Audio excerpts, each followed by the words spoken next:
Jennifer's mother-in-law didn't just steal her credit card. She drained $25,000 while Jennifer was in the hospital after a miscarriage. When Jennifer confronted her, she laughed and said, "Your baby's gone anyway. At least my daughter gets her dream wedding." What happened next destroyed their entire family. Wait, don't scroll past this. What you're about to hear is so twisted, so cruel, you'll question if people like this actually exist. They do, and this woman is a monster. Hit subscribe right now because this story has more turns than you can imagine, and the revenge? Chef's kiss. If you've ever been betrayed by family, drop a comment. You'll feel vindicated by the end. Now let's expose what this mother-in-law really did. Jennifer had always known her mother-in-law didn't like her. From the moment she married Ryan 4 years ago, Linda made it crystal clear that no woman would ever be good enough for her precious son. But Jennifer tried. She really tried. She showed up to family dinners, remembered birthdays, and bit her tongue when Linda made those passive-aggressive comments about her cooking, her career, or the way she kept house. It was exhausting, but Jennifer loved Ryan, and she believed that eventually Linda would come around. But Linda never came around. Instead, she perfected the art of subtle cruelty. She'd compare Jennifer to Ashley, Ryan's younger sister, at every opportunity. Ashley was the golden child, beautiful, bubbly, and completely spoiled. At 26, Ashley was on her third engagement, and each time Linda treated it like a royal wedding was happening. Jennifer had watched Linda throw money at Ashley's previous failed engagements without blinking. Designer dresses, expensive venues, elaborate parties, all funded by Linda, who claimed she was living on a fixed income and could barely make ends meet. Jennifer and Ryan had different priorities. They were saving for a house. After 2 years of trying, Jennifer had finally gotten pregnant, and they wanted to start their family in a real home, not their cramped two-bedroom apartment. Every dollar mattered. They'd cut back on everything. No vacations, no fancy dinners, packed lunches every day. They'd saved $30,000, and they were so close to their goal. Jennifer could almost see the nursery she'd paint, the backyard where their child would play. It felt like everything was finally falling into place. And then, at 12 weeks pregnant, Jennifer started bleeding at work. The cramping came suddenly, doubling her over at her desk. Her coworker drove her to the hospital, and Jennifer called Ryan through her tears, already knowing what was happening but praying she was wrong. Ryan met her in the emergency room, his face pale with fear. The doctor's words were clinical and kind, but they shattered Jennifer's world. Miscarriage. The baby was gone. There was nothing they could do. Jennifer doesn't remember much about those first hours. The grief was so heavy it felt physical, like something pressing down on her chest. Ryan held her hand, crying silently beside her, and they mourned together in that sterile hospital room. The doctor wanted to keep Jennifer overnight for observation. She'd lost a lot of blood, and they needed to make sure there were no complications. Jennifer was too numb to argue. She just wanted to sleep and wake up from this nightmare. That's when Linda arrived. She swept into the hospital room with Ashley trailing behind her, carrying flowers and wearing an expression of exaggerated sympathy. Linda hugged Ryan, patted Jennifer's hand with all the warmth of someone touching a stranger, and said the words that should have been Jennifer's first warning. "Oh, sweetheart, I'm so sorry. These things happen. Maybe it's for the best. You're both so young. You'll have other chances." Jennifer was too drugged, too devastated to fully process those words, but she noticed Ashley whispering to Linda in the corner, and even through her fog of grief, she heard it. Ashley said, "Now's not the time to ask about the money, Mom." Linda shushed her quickly, but Jennifer's eyes were closed, and they thought she was asleep. What money? Jennifer's mind was too clouded to pursue the thought. Ryan looked like he was about to collapse. He hadn't eaten all day, and the stress was written all over his face. Linda noticed, of course. She put on her concerned mother act and insisted Ryan go home to rest, shower, and eat something. "I'll stay with Jennifer," Linda said, her voice dripping with false compassion. "You need to take care of yourself, honey. You're no good to her like this." Ryan hesitated, looking at Jennifer, but she nodded weakly.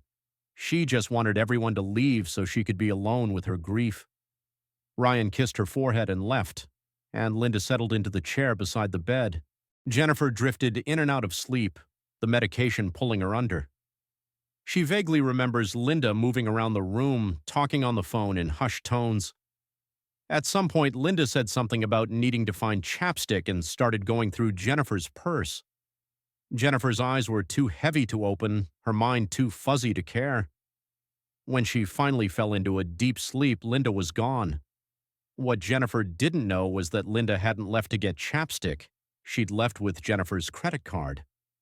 While Jennifer slept, grieving the loss of her baby, Linda was taking photos of the card with her phone, already planning her shopping spree. She told the nurse she'd be back in an hour. She never returned. The next morning, Jennifer was discharged. She was physically weak and emotionally shattered, moving through the motions like a ghost. Ryan picked her up and they drove home in silence, both lost in their grief. Jennifer's phone had been off overnight, and when she finally turned it on, it exploded with notifications, 17 fraud alerts. Her heart stopped. She opened her banking app with shaking hands, and what she saw made her physically ill. $4,000 at a luxury bridal boutique, $9,500 at an exclusive wedding venue, $5,200 at a high-end catering company, $3,800 at a designer florist, $2,500 at a premium photographer. The charges went on and on. In just 4 hours, while Jennifer was in the hospital recovering from losing her baby, someone had spent $25,000 on her credit card. Their entire house savings was gone. Jennifer couldn't breathe. She showed Ryan the phone, and the color drained from his face. "What the hell?" he whispered. They both thought it was fraud, some horrible coincidence on top of an already devastating day. But then Jennifer saw the merchant names: bridal boutique, wedding venue, catering, and she knew exactly who had done this. They drove to Linda's house immediately. Jennifer was still in pain, still bleeding, still processing the loss of her child, but rage gave her strength. Ryan was silent beside her, his knuckles white on the steering wheel. When they pulled up, Ashley's car was in the driveway, and through the front window they could see celebration, actual celebration. Champagne glasses, wedding magazines spread across the dining table, Linda and Ashley laughing. Ryan knocked on the door, and Linda answered with a smile that died when she saw their faces. "Oh, you're here. Perfect timing. Come in, come in. Ashley and I were just going over centerpiece options." Jennifer cut her off. Her voice was shaking but clear. "You stole my credit card." The silence that followed was deafening. Linda's smile didn't waver, but something cold flickered in her eyes. "I didn't steal anything, Jennifer. Don't be dramatic." Jennifer pulled out her phone and showed Linda the transactions. $25,000. While I was in the hospital, you went through my purse and took my card." Linda glanced at the screen, then shrugged. "I borrowed it. There's a difference. Family helps family, dear. Ashley needs—" Jennifer's voice rose. "I just lost my baby and you stole my credit card to throw your daughter another wedding?" The words hung in the air. Ashley appeared from the kitchen holding a champagne flute, and her response was something Jennifer would never forget. "And that's tragic and all, but life goes on. My wedding won't wait. Maybe if you could actually carry a baby to term, you'd understand what real priorities are." Jennifer felt Ryan tense beside her, and for a moment she thought he might actually hit his own sister. But it was Linda's next words that truly revealed the monster she was. Linda looked Jennifer dead in the eye and said, "Your baby's gone anyway. At least my daughter gets her dream wedding. You'll save more money. You're young. But Ashley, this is her time." Ryan exploded. He'd never raised his voice to his mother before, but he was screaming now. "What the hell is wrong with you? Are you insane?" Linda's mask slipped, and the cruelty underneath was breathtaking. "Don't you dare talk to me that way. I'm your mother. I just lost your father. I'm grieving too, and all I want is to see my daughter happy. Your father would have wanted this. He would have wanted Ashley to have a beautiful wedding." It was masterful manipulation, and Jennifer watched Ryan's anger falter. The guilt of his father's recent death washed over him, and Linda saw it. She pressed her advantage. Jennifer has a good job. You'll save the money again. But I have nothing. Your father left me with nothing, and I need family to step up. It was all lies. Jennifer knew it was lies, but Ryan was wavering. They left without resolution, and that night, Jennifer barely slept. She couldn't stop seeing Ashley smirk, couldn't stop hearing Linda's words. Your baby's gone anyway. The cruelty of it was staggering. But Jennifer wasn't just hurt anymore. She was angry, and she was going to make this right. The next morning, Jennifer filed a police report. The officer who took her statement looked disgusted when she explained the circumstances. She stole your card while you were in the hospital after a miscarriage, he repeated as if he couldn't believe it. Jennifer nodded, and the officer assured her they'd investigate. But before Jennifer even left the police station, her phone started ringing. Family members, cousins, aunts, Ryan's uncle, all of them angry at her. Linda had gotten to them first. She'd spun the story completely, painting Jennifer as a vindictive, mentally unstable woman who was using a tragic miscarriage to avoid helping family. Jennifer's trying to press charges over a misunderstanding, Linda told everyone. The grief has made her irrational. She's turning my son against me. Some family members actually believed her. They sent Jennifer horrible messages, calling her selfish, greedy, cruel. Ashley posted on social media vague posts about jealous women and how some people can't handle other people's happiness. The harassment was relentless. Linda called Ryan every single day, crying, playing the victim. She'd sob about how she'd lost her husband and now her son was abandoning her, all because of Jennifer. The pressure was crushing, and Jennifer watched Ryan struggle. Late at night, they'd argue. Not about whether Linda was wrong, Ryan knew she was, but about whether pressing charges was worth tearing the family apart. She's still my mother, Ryan would say, exhausted.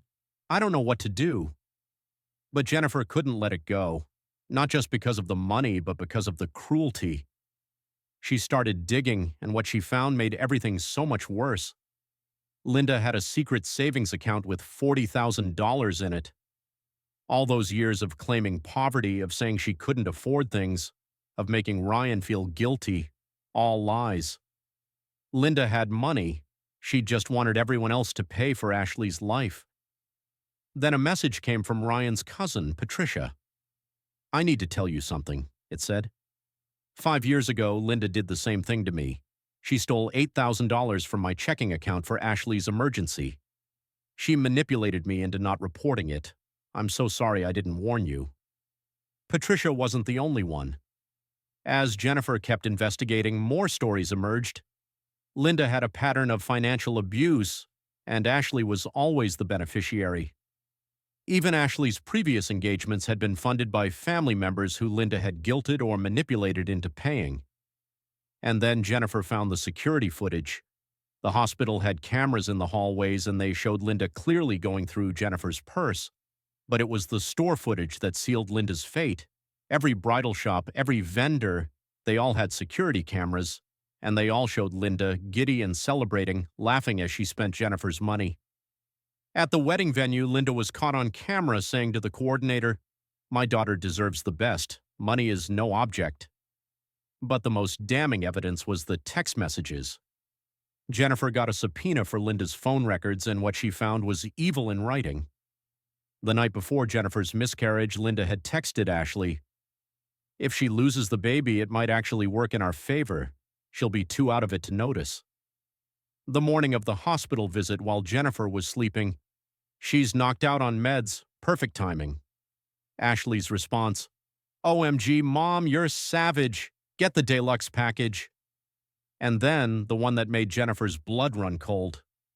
Linda had written, "She's probably losing it anyway. Might as well put the money to good use." They'd planned it. They'd seen Jennifer's tragedy as an opportunity. The lawyer Jennifer hired was visibly shaken when he read the texts. "This isn't just theft," he said. "This is premeditated financial abuse of a vulnerable person. The prosecutor is going to have a field day with this." And he was right. When the prosecutor saw the evidence, especially the text messages, she was horrified. Linda was charged with credit card fraud, identity theft, and financial exploitation of a vulnerable adult. The case made local news, not with names, but the story was so shocking that it spread. Woman steals from daughter-in-law during miscarriage hospitalization, read the headlines. The community was outraged. And when Jennifer's lawyer accidentally forwarded the screenshot of Linda's "losing it anyway" text to the family group chat, everything changed. The same relatives who'd harassed Jennifer went silent. Then they started apologizing. But the real fallout came from an unexpected place. Ashley's fiance's family saw the texts. They'd been tagged in one of Ashley's vague social media posts, got curious, and someone showed them the evidence. Ashley's fiancé called off the wedding within 24 hours. He told Ashley he couldn't marry into a family capable of that kind of cruelty. Ashley, of course, blamed Jennifer. She sent threatening messages, called her every name imaginable, but Jennifer didn't care anymore. Ashley's fairy tale was crumbling, and it was her own mother's doing. In court, Linda tried every trick she knew. She cried. She claimed misunderstanding. She played the grieving widow card. But the judge wasn't having it. When he read the text messages aloud in the courtroom, "She's probably losing it anyway." Even Linda's own lawyer looked disgusted. The judge sentenced Linda to full restitution of $25,000, an additional $10,000 for emotional damages, 200 hours of community service, and 2 years of probation. He also granted Jennifer a restraining order. Linda had to liquidate investments to pay Jennifer back. Her retirement account, her savings, everything. And the irony? Ashley, seeing her mother suddenly broke and unable to fund her lifestyle, cut contact with Linda entirely. The daughter Linda had sacrificed everything for, the daughter she'd stolen and lied for, wanted nothing to do with her once the money dried up. Linda lost everything: her reputation, her family, her financial security, and her daughter's love. Ryan went to therapy. It took months, but he finally processed the reality of who his mother was. He grieved the mother he thought he had and learned to accept the one who actually existed. Jennifer went to therapy too, processing not just the miscarriage but the betrayal that came with it. Their marriage went through hell, but they came out stronger. 6 months after the court case, Jennifer got pregnant again. This time she didn't tell anyone outside of Ryan until she was safely in her second trimester, and this time the pregnancy was healthy. Linda, of course, found out through the family grapevine. She started sending messages through Ryan's relatives, begging for a chance to meet her grandchild. She sent letters directly to their house, manipulative, guilt-tripping letters about family and forgiveness and how a child needs a grandmother. Jennifer's response was simple and final. She wrote one letter back. "You said my baby was gone anyway. You made your choice when you stole from me in the hospital. You made your choice with every text message you sent while I was grieving. My child will never know you because I will never let someone who treated me with such cruelty near my family. You don't get to play grandmother now. You lost that right." Linda tried for months to get Ryan to change Jennifer's mind. She sent gifts. She showed up at their house and violated the restraining order, earning herself more legal trouble. But Ryan stood firm. For the first time in his life, he chose his wife and child over his mother's manipulation. Ashley eventually sent a half-hearted apology, but it was clear she only reached out because she needed money for yet another engagement. Jennifer didn't respond. Jennifer and Ryan bought their dream house with the restitution money plus what they'd saved. They painted the nursery together, picked out furniture, and prepared for their new life. When their daughter was born healthy and perfect, they sent a photo to the family members who'd supported them. Linda wasn't on that list. She would never be on that list. Years later, Jennifer still thinks about those text messages. "Your baby's gone anyway." The cruelty still takes her breath away sometimes. But Linda lost everything that mattered to her: her family, her reputation, her golden child's devotion. And Jennifer? She got her house, her healthy baby, her peace, and a husband who finally understood that sometimes the most toxic people are the ones who share your blood. The restraining order is still in effect. Linda has never met her granddaughter, and if Jennifer has anything to say about it, she never will, because some betrayals are unforgivable, and some people don't deserve second chances. That text message, losing it anyway, still haunts me. But you know what? She lost everything. Her daughter won't speak to her. Her son set boundaries. Her grandchild will never know her. And me? I got my house, my baby, and my peace. If this story made you feel something, hit that like button hard.